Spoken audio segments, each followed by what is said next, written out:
आप जी को ये ज्ञान दे करके ये परिचित कराया जाता है कि जो साधना आपने शुरू कर दी, आज ही नाम लिया है, जो सोचो कल ही बहुत गणा लाभ और घनी बड्डी कोठी बन जावे, ये आपकी भूल है।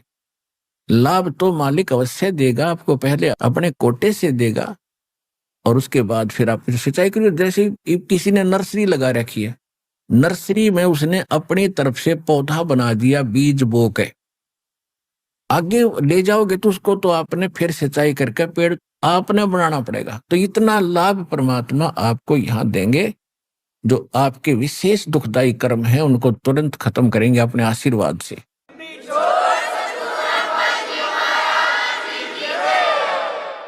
उसके बाद फिर आपको ज्ञान से दृढ़ किया जाएगा कि भक्ति करें बात पड़ेगी, केवल बार बार इस आशीर्वाद से ही पर आश्रित नहीं रहना होगा। आशीर्वाद अपना साथ काम करता रहेगा, ये भी आपके साथ विशेष सहयोग देगा, लेकिन भक्ति आपने करनी पड़ेगी, मर्यादा में रहना पड़ेगा, तभी आपको पूर्ण लाभ इस मनुष्य जीवन का प्राप्त होगा।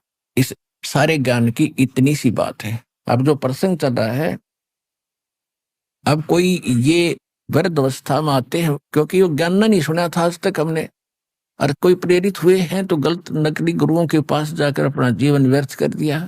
कुछ एक ऐसे भी हैं, जैसे गांव में दास ने खूब देखा है, गांव में 99% व्यक्ति ऐसे हैं जो कति भगवान को नहीं चाहते, क्योंकि ज्ञान से किसी वस्तु की चाह होती है। जैसे गांव में पहले भी बच्चों को पढ़ाना नहीं चाहते थे, कोई शिक्षा नहीं चाहता था, हमने वो भी टाइम देखा है। हमारे जो बूढ़े दादे होते थे वो कहते थे इसने तो पाली भेज दे, पशुओं का रुखाला भेज, क्या होगा पढ़ाई की, क्या लेगा पढ़ाई करके। किसी को कहते थे इसको ऐसे कर दो, क्या लेगा पढ़ाई करके, तो उनको ज्ञान ही नहीं था। अब हमने इस शिक्षा का ज्ञान हुआ, तब देख लो सबने बच्चों को कितनी स्पेशल डाइवर्ट कर दिया उनका दिमाग ना, बच्चे पढ़ाओ, बेटा हो चाहे बेटी। अब उसका ज्ञान हुआ कि इससे क्या लाभ होता है, तो हमने कति समर्पित हो गए, पूरा तन मन धन से बच्चों को पढ़ा रहे। इसी प्रकार जो अब तक ये धारणा बनी हुई थी कि क्या रखा भक्ति में, अपना करो और खाओ, धंधा करो, धंधा करो खाओ, ये तो जरूरी है, मजबूरी है, ये तो आपकी एक जरूरी काम है, ये भी करना पड़ेगा। जब इसका ज्ञान होगा कि इससे क्या लाभ होते, तो हम इसमें पीछे नहीं रहेंगे। हम बगैर ज्ञान के पीछे रह गए, जिसका प्रतिफल आज भोग रहे। घर घर में कैर हो रहा है, घर घर में दुख हो रहे, खेचा तानी लड़ाई, काल तो यही चाहता है, घर घर में दूत भेज रखे, भूत भेज रखे, ये सब की ऐसे चक्कर बांध रखा है। और जहां परमात्मा की भक्ति प्रारंभ हो जाती है, ये भाग जाते हैं, वहां से बहुत दूर भाग जाते हैं। हम अपनी गलती से इनको बुला लेते हैं, अपना नियम तोड़कर, नहीं तो ये वहां रह नहीं सकते जहां भगवान की भक्ति शुरू होगी। बहुत से ऐसे शिकायत करते हैं, कोई भगत करता है, कोई बहन करती है कि हमने दीक्षा ली है और हमारे जो दूसरे चाचे ताऊओं के परिवार हैं वो कहीं किसी जंतर मंत्र वाले के पास जाते हैं। अब उन्होंने देखा कि इनको तो कोई आपत्ति हो नहीं रही, जब तो साज ली आपत्ति थी, उनके भूत कूदे थे, उनके भी कूदे थे, हमारे भक्तों के वो भूत भाग गए, वो फिर सारे एक जगह इकट्ठे हो गए उन्हीं के। तो उन्होंने बताया कि जो तुम्हारा कोई व्यक्ति लेकर आया नाम वहां से सतलोक आश्रम से, उस कारण से भूत तुम्हारे घर आ गए, उसने तुम्हारे घर भेज दिए। उसने नहीं भेजे, उसने तो ऑल आउट लगा दी। या सच्चे भक्ति की ऑल आउट लगा दी जाती है तो मच्छर उस स्थान को छोड़कर दूसरे घर जाएंगे जहां ऑल आउट नहीं होगी। जिसने मच्छरदानी लगा ली, मच्छर उसको नहीं काटेंगे, उसको काटेंगे जो बगैर मच्छरदानी का होगा। तो यह सत्य भक्ति जो दास आपको बता रहे भगवान की बताई हुई है। सतगुरु जो चाहे सो कर ही, 14 कोट दूत जम डर ही, ऊत भूत जम त्रास निवारे है, चित्रगुप्त के कागज पाड़े है। ऐसे समर्थ की शरण आपको मिल रही है कि ऊत भूत किसी प्रकार की कोई आपत्ति, कोई पितर, कोई किसी प्रकार का कोई भैरव भूत बेताल क्यों ना हो, इस मालिक की शरण में आने के बाद भक्ति करने से वो निकट नहीं रहेगा, उसके बस की बात नहीं।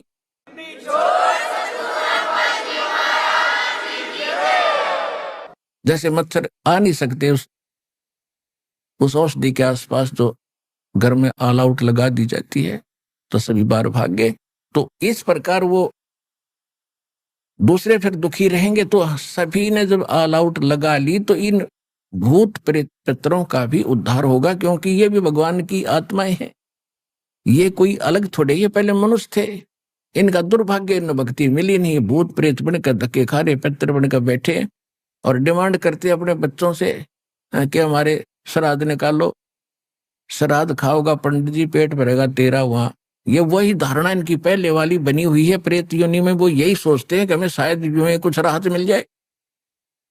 तो अब जो भक्ति दास ने आपको दी है, इस मालिक की भक्ति करने से जो भी जितने आपके पूर्व के भूत पितर बनकर दुख पा रहे हैं, उन सबका कल्याण हो जाएगा।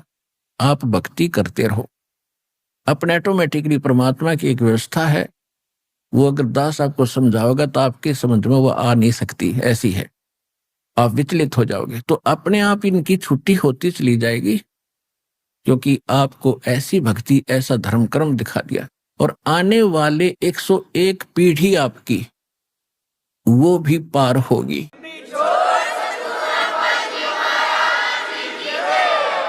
और भी ज्यादा होंगी, मतलब ये तो कम से कम एक कहने की बात है। तो आने वाले कम से कम 4-5 हजार वर्ष तो ये भक्ति बहुत अच्छी चलेगी। और इस दौरान वो पुण्यात्मा जन्म लेंगे आपके घरों में, जो पहले किसी कलयुग में, जो इस समय में वो पार नहीं हो पाए, और वो चले गए ब्रह्मा विष्णु महेश के लोक में। तो वहां उन्होंने अर्ज की कि हमसे गलती होगी दाता, और उनको सार नाम भी प्राप्त था। देखो, सार नाम लेने मात्र से पार नहीं होगा, पार होगा मर्यादा से। अब सारा कुछ धन ले लिया, बैग में डाल लिया, और गाड़ी में तो उतर गया, कार से नीचे उतर गया, तो पार कैसे होगा? पार तो उस गाड़ी से होना था, वह छोड़ दिया आपने। तो कहते हैं द्वार धनी के पड़ा रहे, धक्के धनी के खावे, 100 काल झकझोल ही पर द्वार छोड़ ना जावे। कहते शिव मंडल ब्रह्मा प्रीचय विष्णु लोक में हो, हमरे गुण भूले नहीं तो आण छुटाऊं तो। अब जैसे सारनाम प्राप्त हो गया, सुख तो आपको होगा ही होगा। अगर आप सत्संग नहीं सुनोगे, ज्ञान नहीं सुनते रहोगे, तो यार फिर से आपके ऊपर अज्ञान की परत चढ़ जाएगी, सुख गणे देगा यू भगवान। इन मंत्रों से ऑटोमेटिक सुख होते, और फिर आप भूल जाओगे सब कुछ सुख है, सुख है, सुख है, बस सुख है तो सुख है, और फिर भगवान से दूर हो जाओगे। दूर होगे तो रहेगी यहीं पर। फिर मृत्यु के उपरांत आप कहाँ जाओगे? आपको देवता बना दिया जाएगा, क्योंकि यहाँ पर सभी देवों के मंत्र दिए जाते हैं, इनकी कमाई बनती है। और ब्रह्मा जी की जो मंत्र आपको दिया गया, ब्रह्मा जी के लोक में जाओगे, पार नहीं हुए तो वो भक्ति की गजब की कमाई आपकी बनी है, जो विधि बता रखी है, तो वो आपके पास है। तो ब्रह्मा जी ने होटल खोल रखा है, एक रेस्टोरेंट। ऐसे विष्णु जी ने विष्णु के लोक में एक स्वर्ग रूपी होटल बना रखे, ऐसे शिव जी ने, ऐसे फिर ब्रह्म लोक के अंदर बना रखे। जो सतनाम आप अंदर 2 मंत्र जाप करते हो, ओम नाम ब्रह्म का है, इसकी भक्ति से ब्रह्म लोक प्राप्त होता है। वहां बड़ा होटल है, वहां ज्यादा खर्चे और ज्यादा डांस बकवादे सबसे ज्यादा वहां पर है। होटल में आपको पता क्या होती है, इतनी सी बात समझ लेना। तो ये ऐसे ये स्वर्ग थे।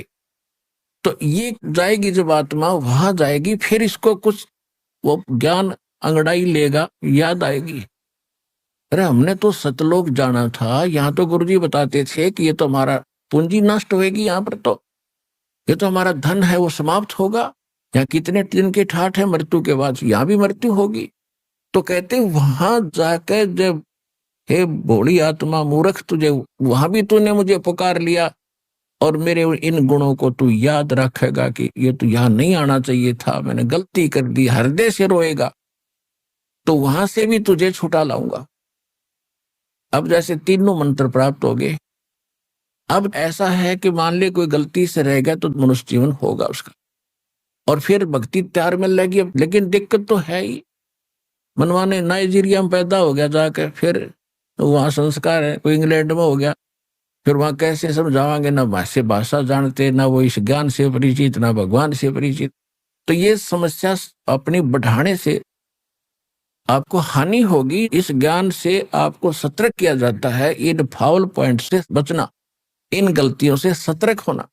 तो जैसे ये कलयुग तो चलेगा, ये भक्ति चलेगी 4-5 हजार वर्ष तक, और फिर पूरे विश्व में शांति होगी, वातावरण बड़ा शुद्ध होगा, ये सब हाहाकार मिट जाएगी, और प्यार से रहा करेंगे भक्ति, और घर घर हवन हुआ करेंगे, इससे प्रदूषण भी ठीक हो जाएगा पृथ्वी का, वायुमंडल का। तो फिर से बाहर से आएगी। दास ने सीडी वगैरह बना रखी है, जब तक ये विज्ञान चलेगी तब तक ये भक्ति मार्ग चलती रहेगी, इससे दीक्षा होती रहेगी। उसके बाद फिर क्या होगा कि लास्ट में ये रह जाते हैं, गफलत कर जाते हैं, सुख गणा हो जाता है, तो उनको फिर भक्ति युक्त रहा नहीं। परमात्मा कहते हैं शिव मंडल ब्रह्मापुरी जय विष्णु लोक में हो, और हमरे गुण भूला नहीं तो आण छुटाऊं तो फिर वो आत्माएं, क्योंकि आगे चल के तो अरबों की संख्या में भक्त होंगे लास्ट में, और भक्ति युग समाप्त हो जाएगा, और उनमें गलती छावेगी, वो रह जाएंगे। तो वहां जाके भी याद कर लिया मालिक को, तो वहां से भी छुड़वा लाएगा भगवान जाकर के, छोड़ो ये हमारा भक्त है, गलती से आ गया, तो वो अब दोबारा उनको जन्म नहीं देगा दाता। उनको क्या करते हैं, एक परमात्मा का मिनी सतलोक है यहाँ एक ब्रह्मांड में, इस काल के लोक में। तो जिस ब्रह्मांड के अंदर सृष्टि रहती है उसी में परमात्मा अपना, जैसे प्रत्येक देश का प्रत्येक देश में राजदूत भवन होता है, तो उनको वहां बीज रूप में इकट्ठा कर देते हैं। यदि वो स्वर्ग में रहते हैं तो उनकी पूंजी खत्म होती है, यदि वो किसी पृथ्वी पाकर राजा बनते हैं तो उनकी पूंजी खत्म होती है भक्ति। तो भगवान ने वहां एक ऐसी व्यवस्था कर रखी है कि उनको ऐसी व्यवस्था में रखते हैं, तो वहां दर रखे आपके बीज बोरी की बोरी भर के दाता ना, उनकी जो पिछले कलयुग में रह गए थे, और पुण्य आत्माएं हैं, उनको पूंजी उनकी खर्च होने नहीं दी, उनको अब आपके घरों में बेटा और बेटी के रूप में भेजेगा। उनके पुण्य तो जो के तो हैं वह, और आते उनको भक्ति मिलेगी, क्योंकि इसे शुभ संस्कारी बिना ये भक्ति मिल ही नहीं सकती। जो ये मार्ग मिलना कोई बालकों का खेल नहीं है। गरीबदास साहिब जी ने बताया है कि लख बर सूरा जूझ ही, लख बर सावत दे, और लख बर यति जहान में तब के सतगुरु शरणा दे। तो ऐसे पुण्यकर्मी प्राणी हो जो आप यहां पहुंच रहे हो, और उस समय 600 वर्ष पहले 64 लाख परमात्मा एक्सेस हो गए थे ऐसे, और वो 64 लाख को मालिक चार्ज कर गया था। जैसे दास ने सत्संग के प्रारंभ में बताया था कि वो 64 लाख वैसे ज्ञान से नहीं बने थे, वो तो केवल दुख निवारण होने से डरते परमात्मा के साथ लगे हुए थे, और कुछ दिनों के बाद सुख हो ही जाता है। ये तो एक मालिक का नियम है। अब जैसे कोई एसी कमरे में बैठ गया, एसी लग रहा है वहां, तो वहां तो भूल गया गर्मी है ही नहीं, और उससे बाहर निकल कर देखेगा तो वह न्यू की न्यू आग बरस रही है जून की। तो इस प्रकार जब हम सुखी हो जाते हैं तो हम भूल जाते हैं भगवान को, और जब भगवान की शरण हट जाएगी, जब पता चलेगा उसको वह गर्मी तो न्यू की न्यू थी, वो तो मालिक की कृपा से सुख हुआ था। तो यहाँ परमात्मा हमें याद दिलाते हैं कि वो जो 64 लाख तो पहले आएंगे जो पहले भगवान के भगत बने थे, और वो भगत थे केवल समाधान से, ज्ञान नहीं था। ज्ञान तो सुनते ही नहीं थे, क्योंकि ज्ञानी तमुन न मानने थे आचार्य और शंकराचार्यों को, क्योंकि वो संस्कार जानते थे। लेकिन परमात्मा की लीला, परमात्मा की क्रिया को जीव नहीं समझ सकता। तो उस समय एक धारणक रूप में रह के ऐसा कमाल किया, मुर्दे तक जीवित किए, गाय काट दी थी। सिकंदर लोदी ने गर्भवती गाय को काट दिया था और कहा था यदि तू भगवान है, अल्लाह है, तो इसको जीवित करके दिखा। हमारे हजरत मोहम्मद ने गाय जीवित कर दी थी, वो भगवान का पैगंबर था, अल्लाह का रसूल था। परमात्मा कहते हैं हम मोहम्मद को वहां ले गयो सतलोक में, और इच्छा रूपी वहां नहीं रहो। उल्ट मोहम्मद महल पठाया, इस शरीर में वापस भेज दिया, और गुज बीरज एक कलमा लाया, रोजा बंग नमाज दे रे, उन बिस्मल की नहीं बात कही रे। कहते मारी गौ शब्द के तीरम, ऐसे होते मोहम्मद पीरम। और कहते हैं हजरत मोहम्मद जी ने गाय मार दी थी वचन से, क्योंकि परमात्मा के संपर्क में आने के बाद उस प्राणी में कुछ स्वतः सिद्धियां आ जाती हैं, और इस प्रकार जब परमात्मा उनको साथ लेकर गए सतलोक पे, फिर वापस छोड़ा, तो हजरत मोहम्मद जी में सवते सिद्धि आ गई कुछ, जिस कारण से उन्होंने एक बार तो एक बकरे को मार दिया, ऐसे मंत्र बोलकर कंकर मार दी, वो मर गया। और वो बकरे वाले ने हा हुल्ला मचाया, लोग इकट्ठे कर लिया कि इसने मेरा बकरा मार दिया। सिद्धि का गरीब आदमी होते थे, हजारों लोग इकट्ठे हो गए, तूने क्या किया, तुझे दंड देंगे, इसका खर्चा पूरा कर। हजरत मोहम्मद जी ने मंत्र से वो बकरा जीवित कर दिया। वो जीवित हो गया तो महिमा फैल गई, वह बड़े महापुरुष आए। फिर किसी ने कहा कि हम जब जाने गऊ को मार के जीवित कर दे। कुछ लोगों ने शर्त रख दी, हजरत मोहम्मद जी ने वह गऊ मार दी वचन से, सबके सामने मर गई। हजारों व्यक्ति दर्शक थे। अब जो परमात्मा के संपर्क में आने से वह सिद्धि थी, वह खत्म हो गई। जैसे चुंबक के साथ में कोई अन्य लोहे को थोड़ी देर रख दे तो उसमें अस्थायी चुंबक बन जाता है, पर वो चुंबक वाला काम सदा नहीं कर सकता, कुछ दिनों के बाद वो उसकी खत्म हो जाती है। तो हजरत मोहम्मद जी के अंदर वह जो शक्ति थी वह खत्म होगी, गाय जीवित हुई नहीं। तब हजरत मोहम्मद जी ने कहा था, अल्लाहू अकबर, अल्लाह कबीर, मेरी इज्जत रखो भगवान। कहते हैं जब हम मोहम्मद याद किया रे, हमारे को मोहम्मद याद किया रे, शब्द स्वरूपी हम बेग गया रे, और मुई गऊ हमने तुरंत जिवाई, तब मोहम्मद के निश्चय आई। तुम कबीर अल्लाह दरवेशा, तब मोहम्मद का गया अंदेशा। परमात्मा कहते हैं जब उस पर गौ जीवित नहीं हुई और अंदर जाके अपना स्थान जो बना रखा था पूजा पाठ का, उड़ चिल्लाया, रोया, अर्ज करी मेरी इज्जत रखो अल्लाह अकबर, हे अल्लाह कबीर। तो उस दिन के बाद ये अल्लाह कबीर कहने लगे, अल्लाह अकबर कहने लगे। तो कहते वो भी हमने जीवित करी थी, हम शब्द स्वरूपी गए थे, केवल मोहम्मद जी को दिखाई दे रहे थे और को मैं दिख नहीं रहा था। और वो गाय भी मैंने जीवित की थी, भ्रम यही हुआ था कि मोहम्मद जी ने जीवित कर दी। तो सिकंदर लोदी ने कहा था तू बातें बहुत बनाता है, इसको जीवित करके दिखा। ऐसे ही परमात्मा दूसरे मुसलमानों को कहा करते थे कि वो गाय भी हमने जीवित की थी, इसलिए वो गाय काटी गई थी कि अब जीवित करके दिखा हमारे सामने। 4 टुकड़े हो गए थे, गौ माता के गर्भ में बच्चा था वो भी कट गया था। और अल्लाह अकबर कबीर परमात्मा धारणक रूप परमात्मा ने एक थपकी गाय के लगाई, एक बच्चे के लगाई थी, दोनों जुड़ के जीवित हो गए, जैसे निशान भी नहीं, और दोनों अलग अलग बाहर खड़े।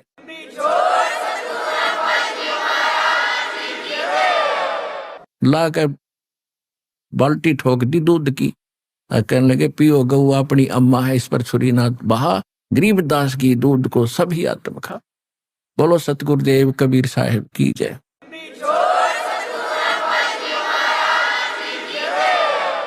तो कहने का भाव ये है कि परमात्मा ने ऐसे ऐसे चमत्कार भी दिखाए थे, और इन चमत्कारों से प्रभावित होकर के लाखों की संख्या में लोग भी जुड़ गए थे। जिस दिन परमात्मा ने ये लीला की गौ जीवित करने की, कई हजार की संख्या में हिंदू और मुसलमान दोनों शिष्य बने। सिकंदर लोदी ने दंडोत प्रणाम किया। जब राजा झुकेगा जी के सामने तो जनता तो बहुत बड़ी अच्छी आत्माएं होती थी, वो तो धर्मगुरु हमारे हिंदू और मुसलमानों के में मूर्ख बनाए रहा करते थे, लेकिन उस समय उन्होंने किसी की परवाह नहीं की, परमात्मा के शिष्य बन गए। ऐसे जैसे परमात्मा ने एक लीला की थी, जैसे सत्संग में बहुत बार दास बताता रहता है कि झूठी चिट्ठी डाल दी थी कि कबीर साहब भंडारा करेंगे, और परमात्मा संसार की दृष्टि में एक निर्धन जुलाहा धानक, एक झोपड़ी में रहने वाला, कपड़ा बन के खाने वाला, और जिसके नाम से चिट्ठी लिख दी 18 लाख व्यक्ति इकट्ठे हो गए कि दोहर देगा मोहर देगा और 3 दिन तक भोजन भंडारा कराएगा। और भोजन में लिख दिया लाडू, जलेबी, बर्फी, कचौड़ी, पकौड़ी, दही, बड़े, और बड़ा क्या क्या लिख दिया, हलवा, पूरी, खीर, खांड, सारा सूखा सीधा भी देगा। तो ये लालची लोग थे जो आश्रमों में रहते थे अपने सारे चेलों को लेकर के, कि प्रत्येक भोजन के बाद 10 ग्राम सोना एक मोहर मिले, और एक दोहर कंबल बहुत कीमती होता था, उसमें बड़े सेठ लोग ही उस दोहर को प्रयोग कर सकते थे, आम गरीब व्यक्ति दोहर नहीं सिंपल खेस रखा करता था। तो इस चीज को सुनकर सारे इकट्ठे हो गए। अब उन्होंने तो जुल्म किया था दुष्टों ने कि कबीर भाग जाएगा झोपड़ी छोड़ के, वो तो यूं ना मारे तो मरता और ना ज्ञान से हारता। इसका क्या इलाज करा था? हिंदू और मुसलमानों के धर्मगुरुओं ने दोनों ने मिलकर षड्यंत्र रचा था। हर परमात्मा हाय हाय वह मारे थे, परमात्मा के पोबारा हुए थे और उनके कच्चे ठारा हुए थे। तो कहने का भाव यह है कि वो भगत तो मालिक के थे, वो बच्चे धक्के खाते फिरे थे, भगवान के लिए घर छोड़कर आश्रमों में रह रहे थे। तो उससे के छुपा? उस पूरा पृथ्वी के प्राणी जीव चींटी हाथी, ये भूत प्रेत पितर देवता ब्रह्मा विष्णु महेश, ये भी तो उसी के बालक हैं। हिंदू मुस्लिम सिख ईसाई जैसे हम बट गए अलग से, तो सभी धर्मों के वो धर्म भगत सोफी संत वहां आगे। पहले तो अपने उन बच्चों को बढ़िया भोजन कराया, ये स्वरूप बना के अपना एक सेठ का बंजारे का, और 9 लाख बैलों पे, बैलों के ऊपर जैसे गधों पर बोरे डाले करते हैं, थैले डाल देते हैं, ऐसे बैलों के बड़े बड़े बोरे होते थे, तगड़े तगड़े बैल होते थे उस समय। और इतने गजब के बैल, बगैर सिंगों के बैल, युवा बैल सारे, और जाके वहां बैल उतार दिए, तंबू लगा दिए, और लाखों की संख्या में, लाख के आसपास वहां से सतलोक से भगत बच्चे आए थे भगवान के यहाँ सेवा करने के लिए। इस कंगाल लोक में है कोई कुछ व्यवस्था है? यहाँ पर एक समय 18 लाख आदमी कितना खड़े हो जाए ना, प्रधानमंत्री फेल हो जाए उनको रोटी खवाने में, सुबह सुबह एक भोजन कराने में, कहाँ पानी लावे कि तू न टेंट लगावे, और वहां 2 सेकंड में सारी तैयार कर दी। ये भगवान का मार्ग होता है, इम्पॉसिबल को पॉसिबल करते हैं।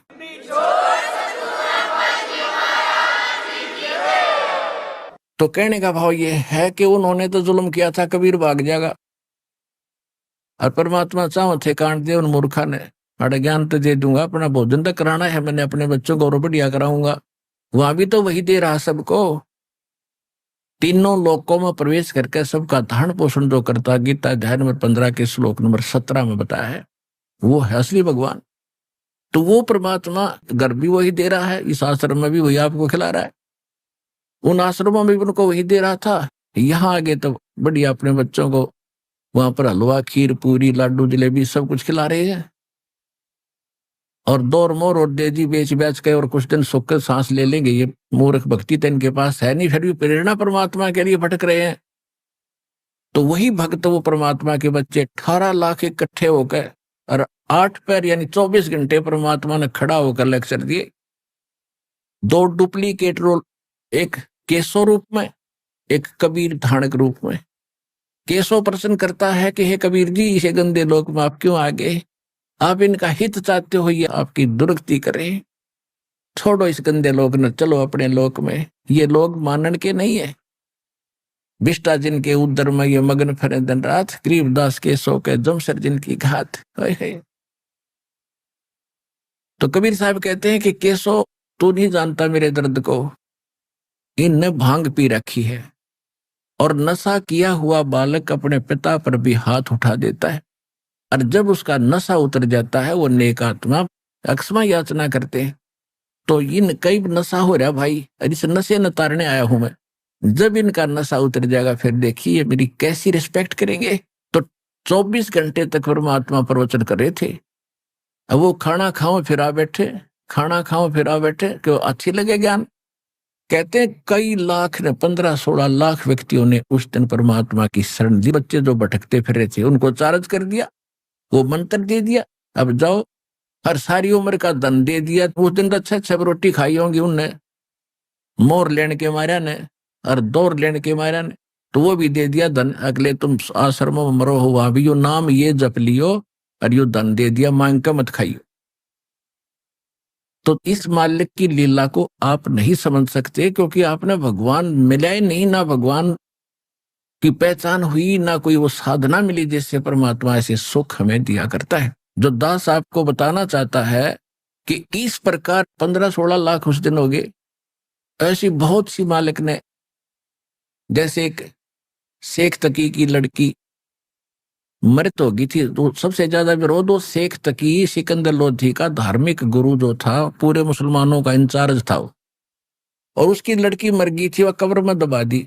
मुसलमान पीर था वो। उसने ये शर्त रख दी कि यदि मेरी लड़की को जीवित कर देगा तो मैं इसको अल्लाह अकबर मान लूंगा, अल्लाह कबीर खुदा रहे। तो परमात्मा ने कहा कि सब आसपास के लोगों को इकट्ठा कर लो, कहीं ये फिर अविश्वास पैदा ना कर दे जनता के। कोई हजार की संख्या में, लाखों की संख्या में लोग इकट्ठे हो गए आसपास के क्षेत्र के। देखेंगे भाई कोई संत आया हुआ है और एक मरी हुई लड़की को जीवित करेगा कब्र से निकाल के, काफी समय से डाल रखी थी वह। तो परमात्मा ने वो कब्र फुड़वा के और परमात्मा ने अपने आशीर्वाद से लड़की जीवित कर दी। और उस लड़की ने खड़ा होकर 1.5 घंटे तक प्रवचन किया उस परमात्मा की आशीर्वाद से। कहा कि बोली जनता, ये भगवान आए हैं, ये अल्लाह अकबर आए हैं, ये मुझे 4 जन्म पहले मिले थे और वो आज मुझे वो याद आ रही है, इनकी कृपा से। मैंने इनकी 4 वर्ष भक्ति की थी उस मंत्रों की, उससे मुझे लगातार 3 मनुष्य जन्म मिले। और फिर अब मनुष्य जीवन मेरा शेष नहीं था, खत्म था। 84 लाख योनियों में मैं जाने की तैयारी कर रही थी। इस परमात्मा ने मुझे वापस ला करके जीवित किया है। आंखें खोल लो और पहचान लो इस भगवान को। कई हजार, 50, 60 हजार व्यक्तियों ने उस दिन दीक्षा ली परमात्मा से, उनके शिष्य बने।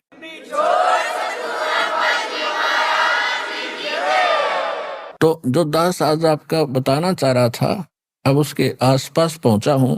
एक तो परमात्मा की लीला से आप परिचित हो जाओगे जब आपको खूब समझ में आएगा कि सचमुच ये तो भगवान है। कहते जो जन मेरी शरण है, ताका हूं मैं दास, और गेल गेल लाग्या फिरूं जब तक धरती आकाश।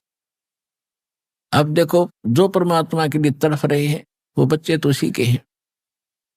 आज भी जो पुण्यात्मा भक्ति चाह रहे हैं और गलत संतों का फंस गए या अपनी को परंपरागत साधना करके संतुष्ट हैं, ये हैं तो नेक आत्माएं। लेकिन दिशा ना मिलने से ये अगले जन्म में या तड़फ भी खत्म हो जाएगी, कोई पशु बनेगा, कोई पक्षी बनेगा, और इस जीवन में भी अंत में भक्ति नहीं रहेगी इनके पास, न चाह रहेगी भगवान की, क्योंकि इतने दुख इनको विचलित कर देंगे। तो ऐसे समय में आपको परमात्मा ने फिर से संभाला है। एक कथा सुनाता हूं। आदरणीय गरीबदास साहिब जी गांव छुड़ानी, जिला झज्जर, हरियाणा में उनका जन्म हुआ। तो वहां जब 10 वर्ष के थे, वह गौ चरा रहे थे। परमात्मा इस सतलोक से, जैसा उसका विधान लिखा है वेदों में कि परमात्मा अपने ऊपर के लोक में रहता है, वहां से गति करके आता है, अच्छी आत्माओं को मिलता है और उनको उपदेश देता है, दीक्षा देता है, ज्ञान देता है, अपने से परिचित कराता है। इसी उद्देश्य से उस पुण्यात्मा गरीबदास जी को मिले, सचखंड लेकर के ऊपर का सारा ज्ञान कराया, दिखाया, सुनाया। और फिर अंत में मैं चिता पे रख दिया था गरीबदास जी को अंतिम संस्कार करने के लिए। मृत जान गए, आत्मा ले गए थे भगवान, शरीर मृत हो गया था। फिर परमात्मा ने उसी समय जीवित कर दिया, उनको आत्मा वापस भेज दी थी। उस गरीबदास साहिब ने फिर परमात्मा की महिमा कलम तोड़ गाई और उनके अंदर बहुत सी सिद्धियां भी मालिक की कृपा से आ गई थी।